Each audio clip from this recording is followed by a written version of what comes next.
Getting that canyon shot every time you turn on the water? Today I'll show you how I fixed it in the sink and toilet with less than $40. And this is about 30 minutes of work. I have Plumber inspected the water pressure, which is about 60 psi within the building code. And he's telling me the only cure for that bang bang noise is ripping apart the drywall and restrapping the pipe into the stud behind the drywall, and paying up to $1,000 for drywall repair and plumber cost. Today I'll show you how to stop that hammer sound for less than 30 bucks. No ripping apart the drywall needed. Water hammer happens when moving columns of water suddenly stop, pressure spike, and the shock wave rattle through the pipe. And in my case, I tried to adjust the water valve, and there's no luck. The hammer sound is happening for partially open and fully opened valves. Parts you need for the job: stainless steel water hammer arrestor. Ideally, you need the 3/8 size. And in my case, I have to use the 3/4 size because the 3/8 was out of stock at my Home Depot.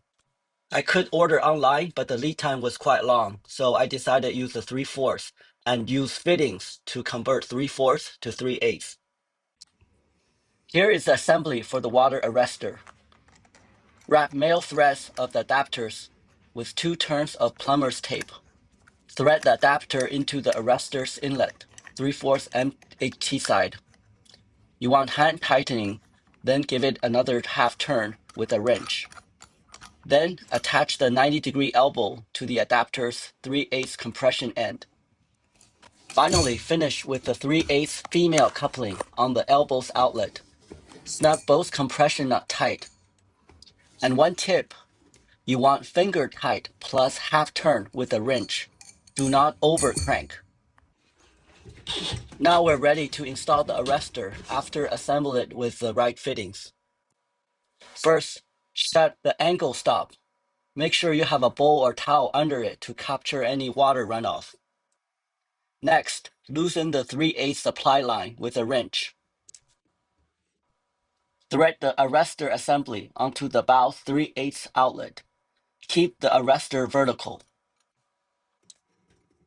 Next, reconnect the supply hose to the coupling end of the arrestor. Finally, open the 3/8 compression valve and check for any leaks.